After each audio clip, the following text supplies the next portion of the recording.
हाय, hello, नमस्कार. आपण ऐकत आहात जबरदस्तीचे लग्न भाग 15.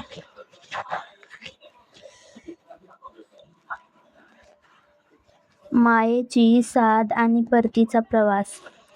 झरमट स्वित्झर्लंड. सहलीचा शेवटचा दिवस होता. स्वित्झर्लंडच्या त्या शुभ्र बर्फाळ सकाळी आर्यन आणि ईश्वरीच्या शॅलेमध्ये एक वेगळीच शांतता होती. खिडकीबाहेर हलका बर्फ पडलेला होता. जणू निसर्गही त्यांच्या परतीच्या प्रवासाला निरोप देत होता. ईश्वरी बाल्कनीच्या काचेपाशी उभी होती. तिने अंगावर एक लांब लोकरीचा काळा कोट चढवला होता आणि हातात गरम कॉफीचा मग होता. वाफाळलेल्या कॉफीचा सुगंध त्या थंड हवेत दरवळत होता. तिने काचेवर आपल्या बोटाने A+I असं नाव कोरलं आणि स्वतःशीच हसली. कालच्या त्या सुंदर रात्रीच्या आठवणींनी तिच्या गालावर आजही लाली चढली होती. आर्यनने तिला ज्या प्रकारे सावरलं होतं आणि आपल्या प्रेमाची कबुली दिली होती ते तिच्यासाठी एखाद्या स्वप्नापेक्षा कमी नव्हतं. अचानक मागून 2 उबदार हातांनी तिच्या कमरेभोवती वेढा घातला. आर्यनने आपलं डोकं तिच्या खांद्यावर विसावलं. त्याच्या अंगाला असलेल्या त्या महागड्या परफ्यूमचा आणि पुरुषी गंधाचा सुवास ईश्वरीच्या कानात भरला. "काय विचार करतीयस मिसेस राजवाडे? " आर्यनने तिच्या कानात कुजबुजले. त्याच्या गरम श्वासाने ईश्वरीच्या मानेवर शहारा आला. "काही नाही. फक्त हे सगळं स्वप्न तर नाही ना हेच तपासत होते. " किशोरीने मागे वळून त्याच्या डोळ्यात पाहिले. आर्यनने तिचा कॉफीचा मग बाजूला ठेवला आणि तिचे दोन्ही हात आपल्या हातात घेतले. "हे स्वप्न नाही ईश्वरी. हे आपलं सत्य आहे. आणि मुंबईला गेल्यावर हे सत्य अजून सुंदर होईल. हे माझं वचन आहे तुला. " त्याने हळूच तिची हनुवटी वर उचलली आणि तिच्या कपाळावर एक चुंबन, लांब ओलावा असलेलं चुंबन घेतलं. ईश्वरीने आपले डोळे मिटले. तिला त्या स्पर्शात जगातील सर्व सुरक्षितता जाणवत होती. बॅगेतील ती गुपित डायरी आणि जुन्या जखमा. त्यांनी पॅकिंग करायला सुरुवात केली होती. ईश्वरी आर्यनचे कपडे नीट घडी घालून बॅगेत ठेवत होती. आर्यनच्या लॅपटॉप बॅगच्या एका कप्प्यात तिला एक जुनी डायरी सापडली. काळ्या रंगाची लेदर डायरी होती ती. डायरीचे पान थोडे पिवळे पडलेले होते. कुतूहलापोटी तिने ती डायरी उघडली. त्यात काही जुने फोटो होते आणि आर्यनच्या हस्ताक्षरात काही ओळी लिहिल्या होत्या. एका पानावर असं लिहिलं होतं, "विश्वास ही जगातील सर्वात महागडी गोष्ट आहे, जी एकदा तुटली की कधीच सांधता येत नाही. " त्या ओळीच्या खाली एका मुलीचा फोटो होता, ज्याचा चेहरा फाडलेला होता. ईश्वरी स्तब्ध झाली. आर्यनच्या आयुष्यात असा कोणता भूतकाळ होता ज्याबद्दल त्याने तिला कधीच सांगितलं नव्हतं? "ईश्वरी, काय करतेयस? " आर्यनचा आवाज मागून आला. तो बाथरूममधून बाहेर आला होता. तशी ईश्वरी दचकली आणि तिने पटकन ती डायरी बॅगेत ठेवून दिली. "काही नाही. फक्त तुझी बॅग चेक करत होते. काही राहिलं तर नाही ना म्हणून. " आर्यन तिच्याजवळ आला. त्याला तिच्या चेहऱ्यावरचा बदललेला भाव जाणवला. "काही सापडलं का? " त्याने संशयाने विचारलं.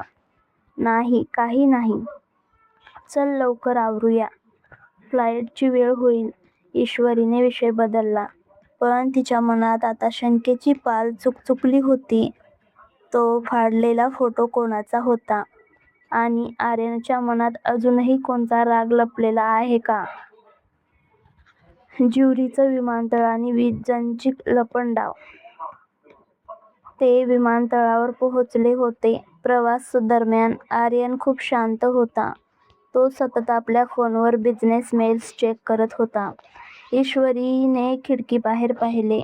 विमानाने उडान घेतलं आणि ढगांच्या वर गेल्यावर तिला पुन्हा एकदा त्या डायरीचा विचार सतावू लागला. आर्यन, आपण एकमेकांना सगळं सांगतो ना? ईश्वरीने हळूच विचारलं. आर्यनने लॅपटॉप बाजूला ठेवला. हो, अर्थातच. का विचारतेस असं? काही नाही, फक्त वाटलं म्हणून. लग्नाआधी तुझं आयुष्य कसं होतं? म्हणजे कोणी खास होतं का?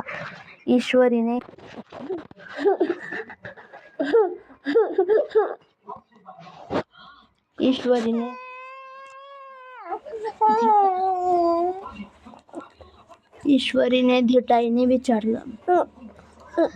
आर्यनचा चेहरा क्षणार्धात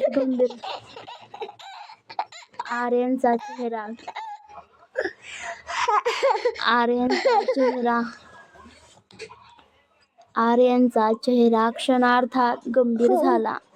त्याच्या डोळ्यात एक प्रकारची कडू आठवण दाटून आली. त्याने खिडकीबाहेर पाहिले. ईश्वरी, प्रत्येक माणसाच्या आयुष्यात काही अशी पानं असतात जी त्याला पुन्हा उघडायची नसतात. माझं भूतकाळ खूप गुंतागुंतीचं होतं, पण आता माझ्या आयुष्यात फक्त तू आहेस आणि तेच महत्त्वाचं आहे. त्याने तिचा हात धरला आणि घट्ट दाबला. प्लीज, जुन्या गोष्टी उकरून काढू नकोस. त्या फक्त त्रास देतात. तशी ईश्वरी गप्प बसली. तिला समजलं की आर्यन अजूनही त्या जखमांमधून पूर्णपणे सावरलेला नाहीये. तिने ठरवलं की ती आता या विषयावर बोलणार नाही, पण ती डायरी तिच्या डोक्यातून जातच नव्हती. मुंबईत परतणे आणि आबांची ढासळती तब्येत. मुंबई विमानतळावर ते उतरले होते तेव्हा रात्रीचे 2 वाजले होते. मुंबईचा तो दमट वारा आणि गाड्यांचा आवाज ऐकून ईश्वरीला पुन्हा आपल्या जगात आल्यासारखं वाटलं होतं. राजवाडे पॅलेसची गाडी त्यांना न्यायला आली होती. घरी पोहोचल्यावर त्यांना धक्काच बसला. घराबाहेर एक रुग्णवाहिका उभी होती. आई, काय झालंय? आर्यन धावत हॉलमध्ये गेला. विजयालक्ष्मी रडत होत्या. आर्यन, आबांना अचानक हृदयविकाराचा झटका आला आहे. त्यांना हॉस्पिटलमध्ये नेण्याची तयारी सुरू आहे. आर्यन आणि ईश्वरी तसे सुन्न झाले. आबा हे घराचे आधारस्तंभ होते. ईश्वरी धावत आबांच्या रूममध्ये गेली. आबा स्ट्रेचरवर होते. त्यांना ऑक्सिजन लावला होता. आबांनी ईश्वरीचा हात धरण्याचा प्रयत्न केला. बाळा, तू आलीस, आता मला काळजी नाही. आबांचा आवाज अतिशय क्षीण होता. आबा, तुम्ही लवकर बरे व्हाल. आम्ही आलोय ना आता.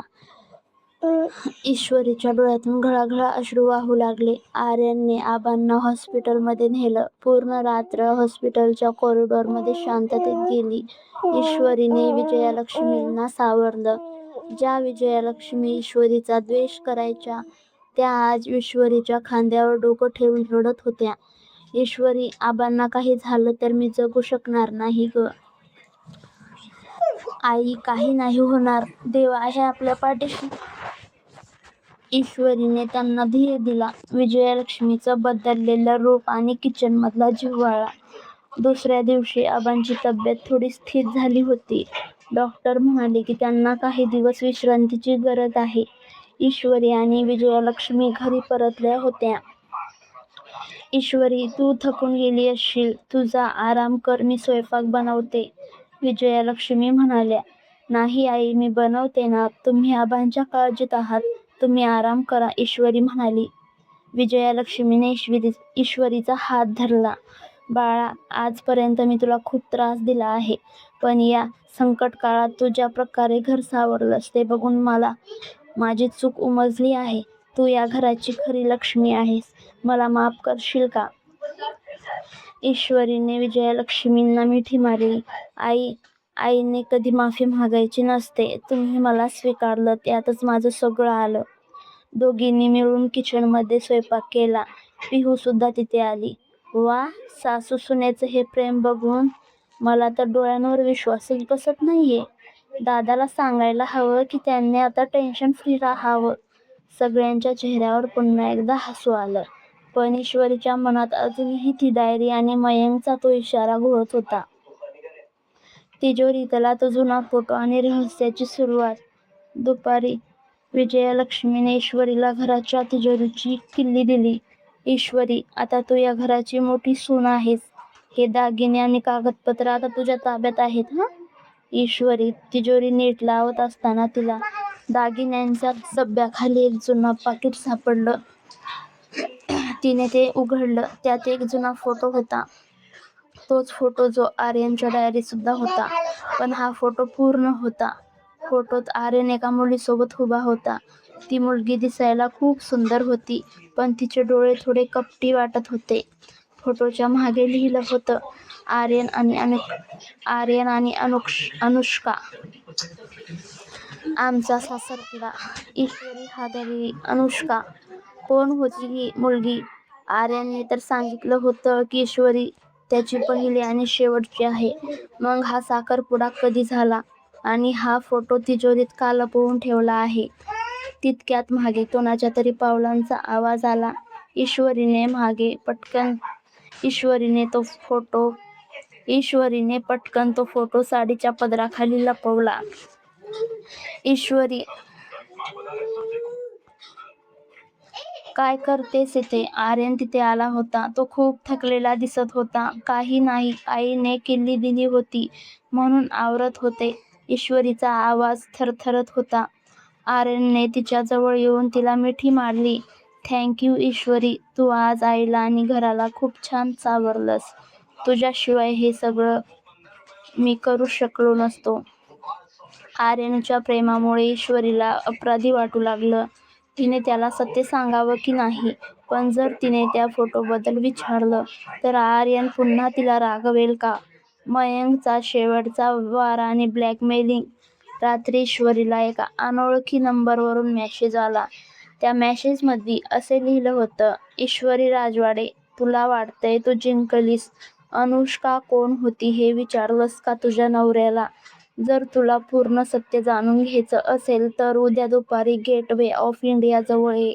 एकटीच ये, नाहीतर तुझ्या वडिलांचा जीव धोक्यात येईल. मेसेज मयंकचा होता. मयंक अजूनही शांत बसला नव्हता. त्याला माहीत होतं की आर्यनचं कुंकू काय आहे. ईश्वरी रात्रभर झोपू शकली नव्हती. एका बाजूला आर्यनचं प्रेम होतं आणि दुसऱ्या बाजूला त्यांच्या भूतकाळाचं हे भयानक रहस्य. जर तिने आर्यनला सांगितलं असतं तर तो तिला जाऊ दिला नसता, पण बाबांचा जीव धोक्यात होता. धोक्याच्या वळणावर. दुसऱ्या दिवशी सकाळी ईश्वरी कोणालाही न सांगता घर सोडली. तिने आर्यनला एक नोट लिहून ठेवली होती. आर्यन, मला थोडं बाहेर काम आहे, मी लवकर येईन, काळजी करू नकोस. ती गेटवे ऑफ इंडियावर पोहोचली. तिथे प्रचंड गर्दी होती. अचानक एक काळी गाडी तिच्याजवळ येऊन थांबली. गाडीची काच खाली झाली आणि आत मयंक बसलेला होता. बस गाडीत. जर तुला तुझ्या नवऱ्याचं सत्य आणि तुझ्या बाबांचा जीव हवा असेल तर, मयंक क्रूरपणे हसत म्हणाला. ईश्वरीने काळजावर दगड ठेवून गाडीत पाऊल ठेवलं. तिला माहिती नव्हतं की ती एका मोठ्या जाळ्यात अडकतेय. गाडी वेगाने निघून गेली. दुसरीकडे आर्यन घरी आला आणि त्याने ईश्वरीची ती नोट वाचली. त्याला लगेच काहीतरी अघटित घडल्याचा संशय आला. त्याने तिजोरी चेक केली आणि त्याला समजले की अनुष्काचा फोटो तिथे नाहीये. ईश्वरी, तू हे काय केलंस? आर्यन जोरात ओरडला. त्याने लगेच आपल्या गार्ड्सना फोन लावला. ईश्वरीचा पत्ता लावा. आत्ताच्या आत्ता. राजवाडे पॅलेसमध्ये पुन्हा एकदा युद्धाचे ढोल वाजू लागले होते. पण यावेळी लढाई बिझनेसची नव्हती, तर विश्वासाची आणि प्रेमाची होती. तर पुढील भागात आपण बघणार आहोत, मयंक ईश्वरीला कोणत्या ठिकाणी घेऊन जाणार, अनुष्का आणि आर्यनचं नातं काय होतं, का तुटला त्यांचा साखरपुडा, आर्यन ईश्वरीला वेळेवर वाचवू शकेल का, आणि राजवाडे घराण्याचं सर्वात मोठं रहस्य काय आहे.